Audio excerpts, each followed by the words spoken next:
नमस्कार, मैं शिवम मिश्रा इतिहास के चौथे अंक में आपका स्वागत करता हूं।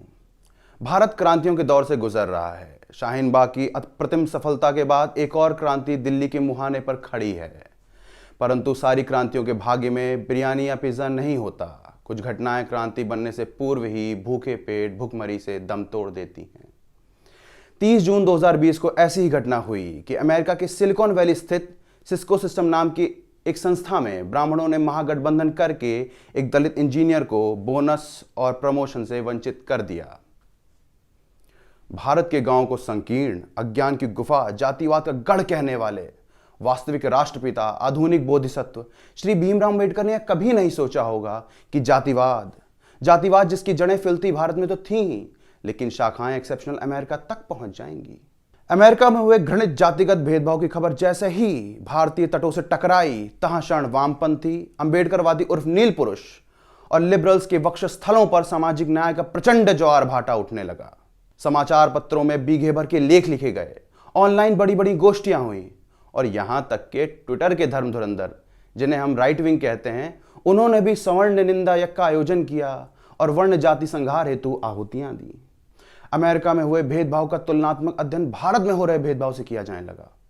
पाकिस्तानी मूल के पार्ट टाइम कैनेडियन नागरिक और फुल टाइम भारत के शुभचिंतक ने भी ट्वीट करके चिंता प्रकट की कि कब तक ये हिंदू समाज अपनी आंखें मूंद कर सोता रहेगा, कब तक सोता रहेगा। पर शाश्वत हठ धर्मिता कहां खत्म होती है। निर्लज्ज ब्राह्मणों को अपराध बोध ही ना हुआ, लेकिन इस बार वो बच नहीं पाएंगे। उन्होंने अपराध लैंड ऑफ अपॉर्चुनिटी अमेरिका में जो किया है, वो अमेरिकी समाज जिनके लिए ब्लैक लाइव्स इतनी मैटर करती है कि उन्होंने अपने ही दुकानों दफ्तरों को जलाकर ब्लैक कर दिया, इस मामले में कैसे पीछे रह सकते। अमेरिका में दलित उत्पीड़न को विश्व पटल पर लाने का काम वास्तव में इक्वालिटी लैब्स नामक एनजीओ ने किया है। यह संस्था जय भीम जय मीम के नारे को ऐसे चरितार्थ करती है कि उन्होंने अपने मुख्य पोस्टर पर ही नमाजी मोमिन और हिजाबी मोमिना को केंद्र में रखे हुए है। और हो भी क्यों ना, मंदिर की दीवारों पर गुंबद लाद कर बनाई गई मस्जिदों से ही तो महान इंडो इस्लामिक आर्किटेक्चर का संश्लेषण हुआ है। मुगलों के आने से हमें ताजमहल मिला, वरना विदेशी आ जाते तो क्या देखते, गोबर। सिस्को सिस्टम मामला अमेरिका के जातिगत भेदभाव का कोई इकलौता मामला नहीं है। 2018 में इक्वालिटी लैब ने बृहद सर्वेक्षण किया, जिसका शीर्षक था caste in United States survey of caste among South Asian Americans. इस सर्वे से यह सिद्ध हो गया कि ब्राह्मण दुनिया के किसी भी कोने में जाएंगे तो दो वस्तुएं अवश्य लेके जाएंगे, एक आचार और दूसरी अपनी जाति। अब क्योंकि जाति व्यवस्था पर रिसर्च थी तो सर्वे भारतीय मूल के लोगों पर ही होना था, पर इतनी संख्या में ब्राह्मणों द्वारा प्रताड़ित दलित मूल निवासी अमेरिका में ढूंढना तो भूसे के ढेर से राई का दाना ढूंढने जैसा था। इसलिए इक्वालिटी लैब्स के महान बौद्धिकों ने सर्वे के दौरान मालदीव, फिजी, तंजानिया, यहाँ तक कि सुदूर केनिया के लोगों को भी लपेट लिया। जैसे तैसे रिपोर्ट 52 पन्ने की कर दी गई। अमेरिका में रहते हुए पंडितों ने वैसे ही जातिवाद किया जैसे वे भारत में करते आए हैं। एक दलित महिला अपनी आप बीती सुनाते हुए बेफर पड़ती है कि एक बार वो अपने दफ्तर में किसी हिंदू त्योहार के दिन मांसाहार पका कर ले गई। उच्च वर्ग ने उसे खाना तो दूर, उस पर बड़े बड़े अक्षरों में नॉन वेजिटेरियन लिख दिया। इस वाक्य से उस महिला को कितनी मानसिक प्रताड़ना हुई होगी, ये पाषाण हृदय ब्राह्मण कहां समझ सकते हैं। पहले तो सात्विक करके इन्होंने मुंह का टेस्ट वैसे ही बिगाड़ रखा है। पिज्जा, बर्गर, मैगी आदि पर लाल कोड, हरा कोड लगा देना ब्राह्मणवादी जातिवाद का घिनौना उदाहरण है। सभ्य सेक्युलर समाज में उत्पादों पर सिर्फ हलाल का चिन्ह ही लगाना सर्व स्वीकार्य होना चाहिए। क्या बड़े और क्या बूढ़े, अमेरिका में पैदा होते हुए भी ब्राह्मण बालकों में अपने सुंदर आर्य नए नक्श की अकड़ कम होती नहीं दिखती।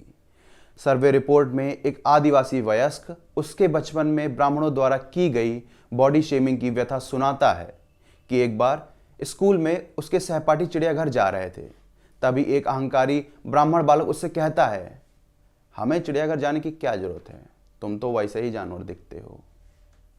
बॉडी शेमिंग का माहौल है। तुम तो वैसे ही जानवर दिखते हो। सवाल यह है कि क्या ब्राह्मण लड़के ने षड्यंत्र करके आदिवासी बच्चे की बॉडी शेमिंग की? इतिहास साक्षी है कि ब्राह्मणों ने ही मोटे को मोटा, काले को करिया और पतले को सूखी हड्डी चढ़ा करके बॉडी शेमिंग को पॉप कल्चर बनाया होगा। कौन जाने लंगड़ा त्यागी की असली कुंठा उसे लंगड़ा लंगड़ा चढ़ाए जाने की वजह से थी, ना कि बाहुबली ना बनाए जाने वजह से। जरा उस चमकीले आम से पूछिए जिसने कैटरीना कैफ के अधरों का रसास्वादन किया, पर द्वेषवश ब्राह्मणों ने ही उसका नाम लंगड़ा आम रख दिया।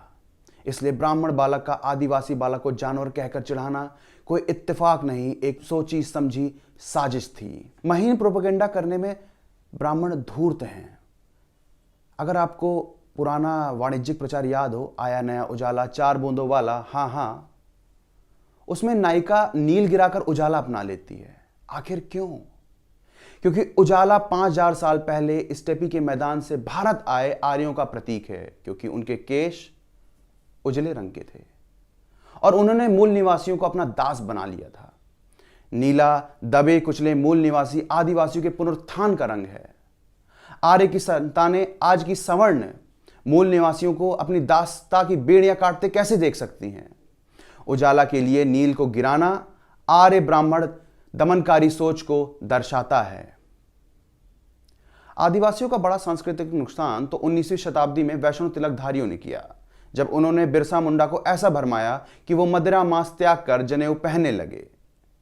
बेचारे अंग्रेज ईसाई उन्हें समझाते रहे, लेकिन बिरसा ने उनकी एक ना सुनी। उल्टा ममतामयी करुणामयी यीशु दया सागर के संदेशवाह अंग्रेजों पर ही बाणों की वर्षा कर दी। पर आज़ादी के 70 साल बाद समय बदल गया है। बिरसा मुंडा से जो गलती हुई अब वो दोबारा नहीं होगी। इसलिए महान नील पुरुष जैसे कंचा इलैया शेफर्ड, जॉन दयाल ब्राह्मणवाद पर सर्जिकल स्ट्राइक करने के लिए अमेरिका तक में घुस जाते हैं और इक्वालिटी लैब्स जैसी एनजीओ भारत में नील पुरुषों के कार्यों को अमेरिका में प्रमाणित करती हैं। इन्हीं के सर्वेक्षण से इंप्रेस होकर the California department of fair employment and housing ने सिस्को सिस्टम पर मुकदमा कायम किया, वो भी तब जब अमेरिका में जातिगत भेदभाव करने के कानून ही नहीं हैं। इस पूरे विवाद को आर्य हिंदू बनाम आदिवासी मूल निवासी कहना उचित नहीं होगा, क्योंकि ट्विटर पर सामाजिक न्याय का ध्वज पताका लहराने वाले कोई और नहीं, हिंदुत्व धर्म धुरंधर ही थे, जो खुद को राइट विंग कहते हैं। पर नक्षत्रों निकरों की स्थितियों की गणना करके, दुसाध्य दुर्लभ शास्त्रों की मंत्राण करके इनका नामकरण रायता विंग करना यथोचित होगा। जैसे रायता थाली में एक बार फैल जाए तो उसे अदब से चम्मच से नहीं खा सकते, उसे देहातियों की तरह सरबोट कर ही खाना पड़ता है, जिससे सुर सुर की आवाज निकलती है। बिल्कुल ऐसी ही आवाज इन रायता विंगर्स ने सामाजिक न्याय के लिए निकाली जब सिलिकॉन वैली की खबर भारत में वायरल हुई। वादी प्रतिवादी की दलील सुने बिना सिलिकॉन वैली के सवर्ण दोषित करार कर दिए गए। इस तरह वैश्विक ब्राह्मणवाद का मुकाबला इक्वालिटी लैब्स जैसे एनजीओ, भारतीय नील पुरुष द्वारा संगठित तंत्र से किया जा रहा है। और जैसे रायता खाने को पचाने में सहायक है, वैसे ही रायता विंग थोथे सामाजिक न्याय को हिंदुत्व में पचाए जा रहे हैं। जैसा कि वोक लिबरल्स कहते हैं, टाइम फॉर ब्राह्मण जेनोसाइड। ब्राह्मणों का वैचारिक जेनोसाइड तभी हो गया होता जब 26 नवंबर 1950 को अंबेडकर ने संविधान राष्ट्रपति को समर्पित किया था। ये वो दौर था जब मूल निवासी तमिल द्रविड़ की राजनीति में अपनी रोटियां सेक रहे थे। तब ये पंडे अपनी अलग बिरयानी पका रहे थे, वो भी वेज बिरयानी। बाहर से सीधे साधे दिखने वाले इन पंडों ने यूनियन बनाकर IIT JEE का एग्ज़ाम पास करना शुरू कर दिया। देखते ही देखते कुछ ही सालों में इंडियन इंस्टीट्यूट ऑफ टेक्नोलॉजी के नाम वाले IIT को अय्यर अयंगर इंस्टीट्यूट में बदल करके रख दिया।